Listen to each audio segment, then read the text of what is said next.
인정문제에서 근무하시는 이주 교수께서 이 북한의 대외정책, 정치 권력의 성격과 관련해서도 말씀하셨고, 정치 권력의 성격과 관련해서는 제가 사실은 얼마 전부터 북한의 대외 정책을 도대체 어떻게 우리가 이해를 해야 될까라는 그런 방법을 가지고 굉장히 고민했습니다. 여러분들 다 잘 아시겠지만은 접근 자체가 참 한계가 있습니다. 그럼에도 불구하고 탈북자들이라든가 북한 제재에 직접 체험이 있었던 분들의 어떤 그런 것들을 그리고 제한적이나마 얻을 수 있는 데이터를 가지고 이제 접근한 그런 연구들이 있죠. 또 접근이 원 자료에 대한 접근이 제한되니까 다른 부사회지 국가라든가 다른 케이스를 통해서 그 케이스를 일반화시키는 게 이론이죠. 그 이론적 틀을 가지고 북한을 들여다보는 것도 굉장히 의미 있는 작업이었던 것 같습니다. 그게 많은데 물론 이제 두 가지가 다 가지고 있는 그 한계는 역시 확인을 할 수 있는 방법이 참 없더라. 그것이 그 결과 과연 그렇게 북한의 대외 정책이 과연 이루어지고 있는가를 우리가 확인하기가 참 난망이다라는 생각을 하면서요. 이게 우리 전공이 원래 정치학이니까 정치학에서의 기본 개념이 뭘까? 그 권력이라는 기본 개념을 가지고 일단 많이 정치학을 얘기하는데요. 그래서 그 권력이라는 개념으로 좀 접근해서 한번 대외 정책을 보면 어떨까 이런 생각을 했습니다.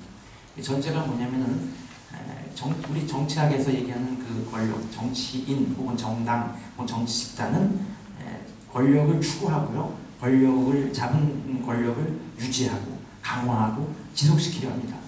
그러니까 예를 들어서 무슨 지금 한나라당이 너무 힘들고 막 어렵다고 아유 야당 시절이 그립다. 다음번에 대통령 후보 안 내겠다. 이러진 않을 겁니다. 그렇죠? 또 민주당이 또 갑자기 여당할 때 그렇게 우리를 못살게 시달리게 하더니 그걸 좋다. 우리도 다음번 이제 계속 야당하면서 그걸 즐기겠다. 이러진 않을 겁니다. 그렇죠? 권력을 추구, 그다음에 잡은 권력을 지속 유지 강화시키려고 하는데 이제 그 방식에 있어서 어떤 차이가 있지 않을까 이런 생각을 해봤습니다.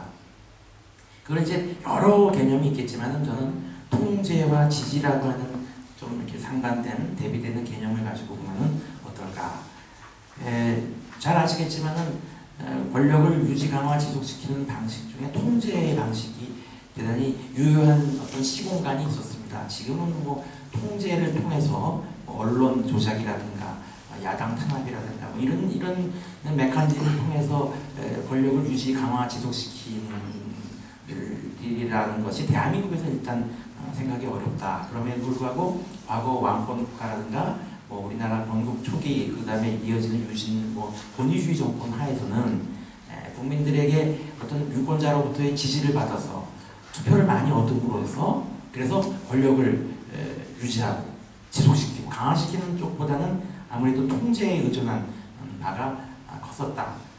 그런데 점점 그 권력의 성격이 이거는 아마 우리나라에만이 아니고 전 세계적으로 아마 우리가 적용시킬 수 있을 겁니다. 그러니까 그 정치 발전이라든가 정치가 이제 계속 민주화되는 그 정치 역사를 보면은 통제 의존 혹은 통제 일변도의 권력이 점점 지지지향 내지는 지지 의존의 권력의 성격도 그다음에 그 권력을 유지 강화 지속시키는 그 방식도 지지 의존으로 가지 않을까 이렇게 이제 생각을 합니다.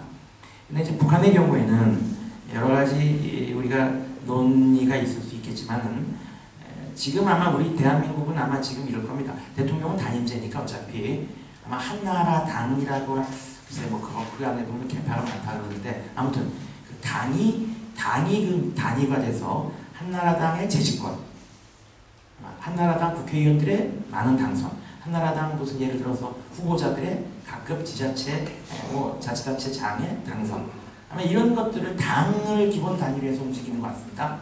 그럼 이제 북한은 그럼 뭘까? 북한은 노동당일까? 국방위원회일까? 아니면 김정일 어떤 사유화된 권력일까라고 할 때 여기서 결론은 그건 아니지만 아무튼 아마 북한의 정치 권력의 어떤 지속 유지 강화의 기본 단위는 노동당이라기보다는 개인으로 우리가 좀 이렇게 집중돼 있다라고 하는 것으로 우리가 봐야 되지 않을까 이런 생각을 일단 전제로 말씀드리고요.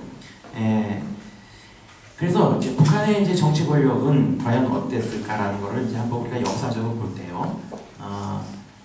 그 북한 체제 그 정치 권력의 그 내용을 이렇게 우리가 들여다보면요. 일단 사회주의 체제라고 하는 틀로 우리가 그 권력을 볼 필요가 있고요. 그 다음에 이제 사회주의 체제 일반과에 더해서 북한만의 독특한 어떤 그 두 가지를 좀 봐야 될 것 같습니다. 근데 이제 사회주의 체제는 정치 권력 자체가 우리가 지금 생각하는 민주주의적 어떤 뭐 이런 거랑은 좀 개념이 다릅니다. 그러니까 뭐 다 잘 아시겠지만요. 통제의 권력으로 제도화시키는 것이 아마 사회주의 체제가 아닐까. 지지를 통해서 그 권력이 강화된다. 지지를 통해서 그 권력이 유지된다라는 게 아니고요. 그 폴리티컬 파워, 정치 권력이 다분히 통제를 통해서 왜 그러냐? 그러면 뭐 여러분 다 잘 아시겠지만은 그 사회주의 체제 국가는 그들에 의해 이론에 따르면은 과도기 체제입니다. 공산사회가 오기 전까지에. 그리고 그 체제가 그 공산사회가 오면은 국가는 소멸됩니다.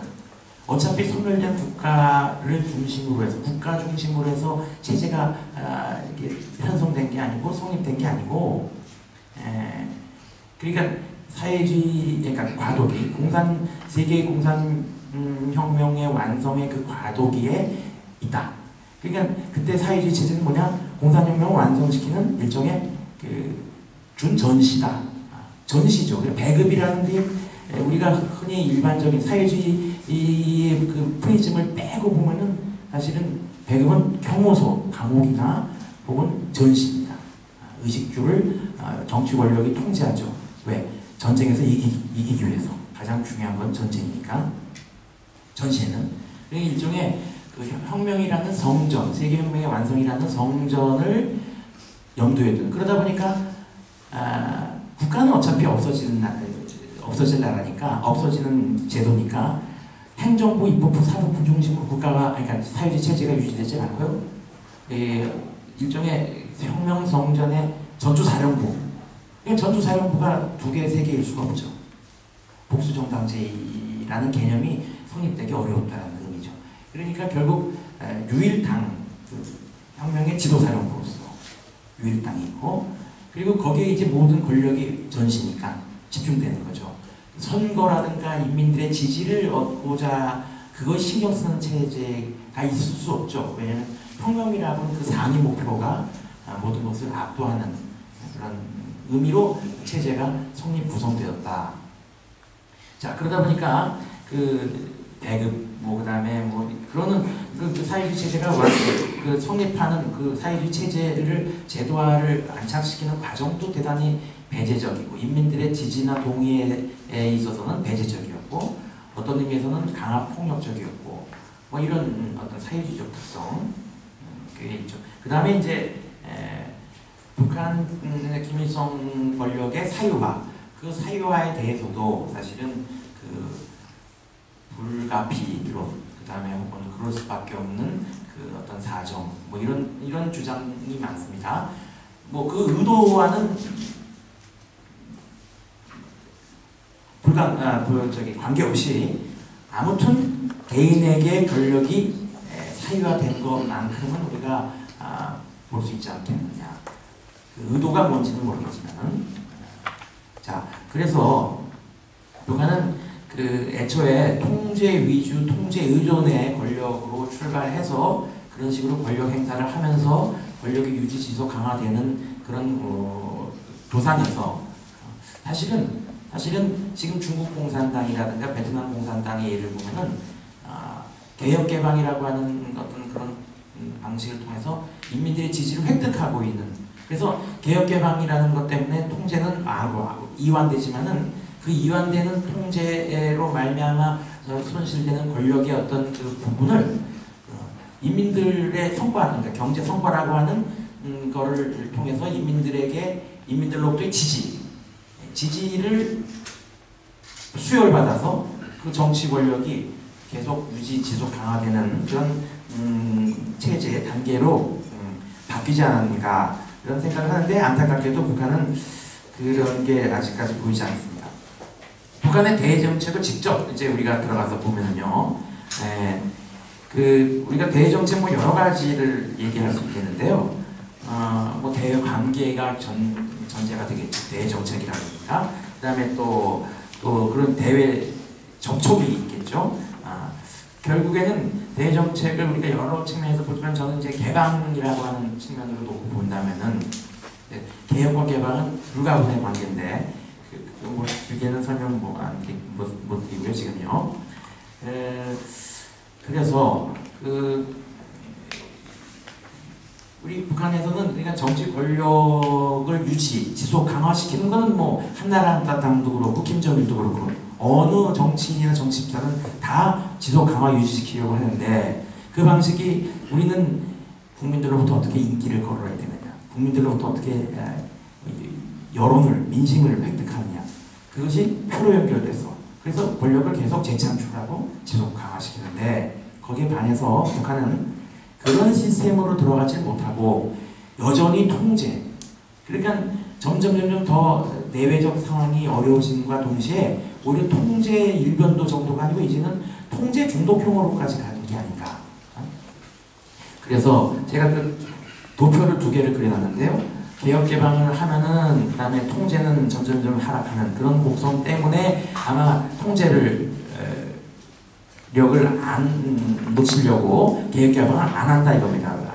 뭐 금강산이나 개성공단에 대해서 목이 좀 썼지만요. 그거는 이제 좀 이따 설명드리겠습니다. 그런데 다른 사회주의 국가라든가 우리 한국 정치의 역사의 경험을 비춰보면은 개혁 개방을 하면은 통제력은 강한 곡선을 그리지만은 그로 말미암아 얻을 수 있는 여러 가지 경제적인 성과, 그 성과를 통해서 국민들로부터 어떤 인기, 민심의 획득, 그다음에 지지의 보양. 그래서 통제력은 상실되지만은 지지 효과, 지지력을 확보하면서 계속 그 정권이 권력이 유지될 수 있는 그런 방식이 있을 수 있는데 그 방식을 택하지 않는 것 같습니다. 제가 그래서 사실은 간혹 학교 같은 데서 이제 그런 말씀을 드립니다. 제가 김정일 위원장한테 항상 건의하는 게 있다. 뭐냐면은 개혁 개방 좀 해라.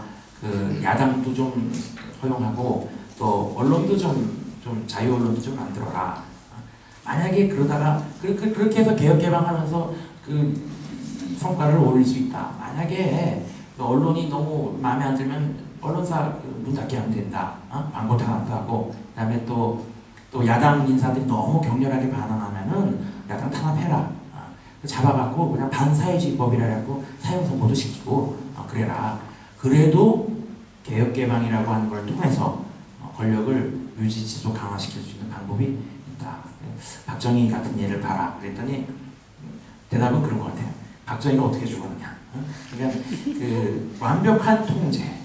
저는 사실은 서병 선생님께서도 아까 말씀하셨잖아요. 리비아 예를 보고 아니 북한이 냉전이 깨졌다 그래서 사실은 냉전 기간 동안에 미국하고 사실은 투쟁 경력으로 보면은 북한은 사실은 좀 약하고요. 경력상 리비아가 대단하죠. 민항기를 폭파시킬 정도였으니까. 그런데 그렇게 냉전 때 소련 중국이라고 하는 병풍 뒤 딱 앞에 있어갖고 하던 그런 리비아가 냉전이 깨지니까 제일 아마 두려움을 느꼈을 겁니다. 미제에게 사실은요. 북한보다는. 근데도 불구하고 그래서 했죠. 대량 살상무기 시도했죠.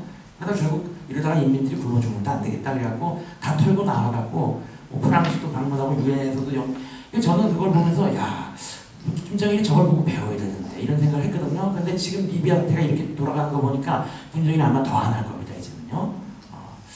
하여간 좀 안타까운 건데 그래서 그 개성공단 같은 경우에 금강산 같은 경우 뭐냐 그러니까 이겁니다.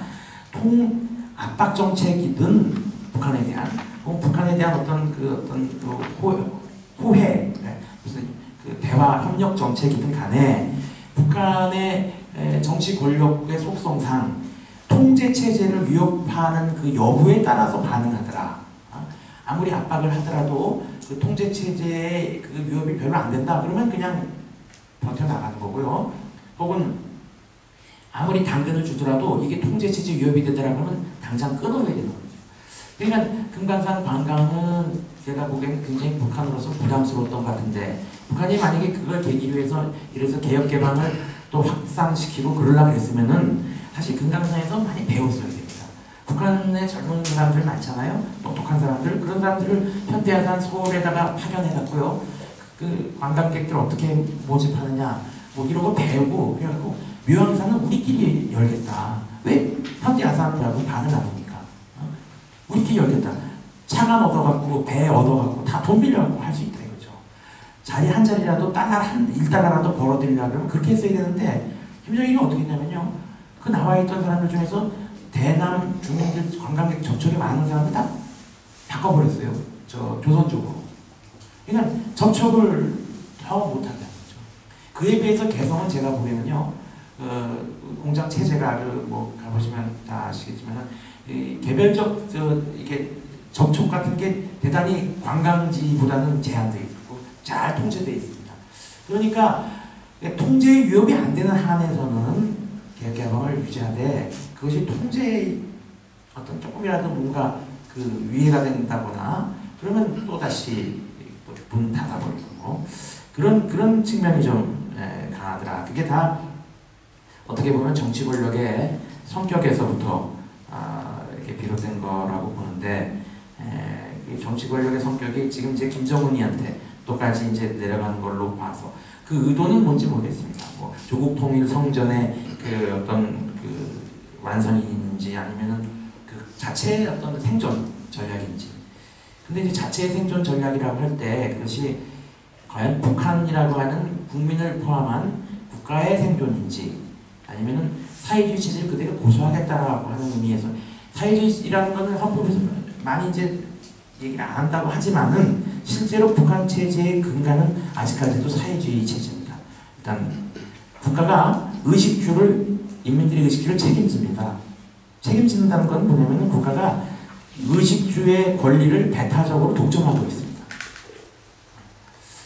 그런 것들을 우리가 살펴보면은 북한의 정치 권력을 통해서 북한의 대외 정책의 대외 국가들의 대북한 정책에 대한 반응, 죄송합니다. 20분 됐습니다. 그 다음에 그 자체의 국내적 요인에 의해서 대외 정책을 어떻게 나오는가, 여기에 대해서 아마 좀 나름 의미 있게 볼 수 있었지 않을까 이렇게 생각합니다. 감사합니다. 네, 수고하셨습니다. 지지와 통제라는 연습을 가지고 단순한 것 같으면서도 창조적인 상상력을 많이 발휘할 수 있는 좋은 아이디어를 주시네요.